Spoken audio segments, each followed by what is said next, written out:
So our today's topic is derivations from a grammar. अब पिछली video में हमने रेगुलर ग्रामर देखा था, अब उससे हम डिराइव क्या कर सकते हैं, मतलब कि लैंग्वेज जो कुछ भी जनरेट हो सकती है उस ग्रामर से, उसे बोलेंगे हम डेरिवेशंस फ्रॉम अ ग्रामर। तो कंसिडर हमारे पास एक एग्जांपल गिवन है, एक ग्रामर है G1 जिसमें V यानी कि set of non terminal symbols हैं SA, T यानी कि टर्मिनल सिंबल्स हैं AB, स्टार्ट सिंबल है S और प्रोडक्शन रूल्स ही गिवन है। तो स्टार्ट सिंबल से शुरू करते हैं S से। S gives small a, capital A and B.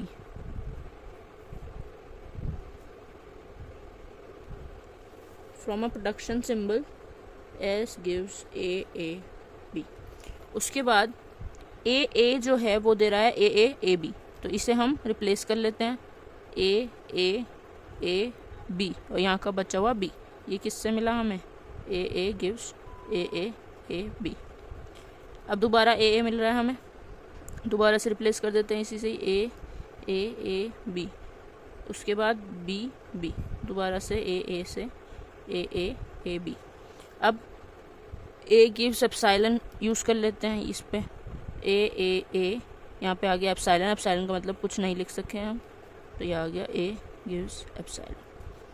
तो ये लैंग्वेज है जो ग्रामर एक्सेप्ट कर रही है, सॉरी जो ग्रामर जनरेट कर रही है, और ये कौन एक्सेप्ट करेगा, फाइनाइट ऑटोमेटा।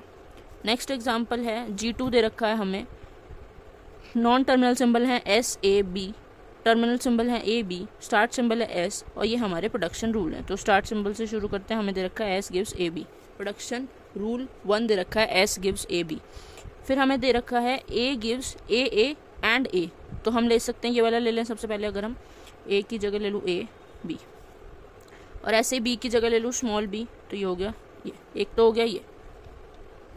दूसरा ये था S गिव्स AB, अब मैं अगर A को ले लूँ AA और B को ले लूँ B, तो एक ये लैंग्वेज जनरेट हो गई हमारी। या A को ले लूँ मैं स्मॉल a और B को ले लूँ B, एक ये हो गया। या A को ले लूँ मैं AA और B को ले लूँ मैं small b।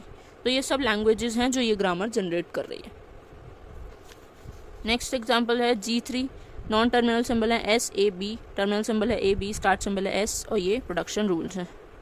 S gives AB, A जो है वो दे रहा है A, तो AB, B जो है वो दे रहा है B, तो it can be this, it can be this, और S gives AB, A gives A, B gives B, ऐसे भी हो सकता है। तो ये सब क्या थे, डेरिवेशंस फ्रॉम अ ग्रामर।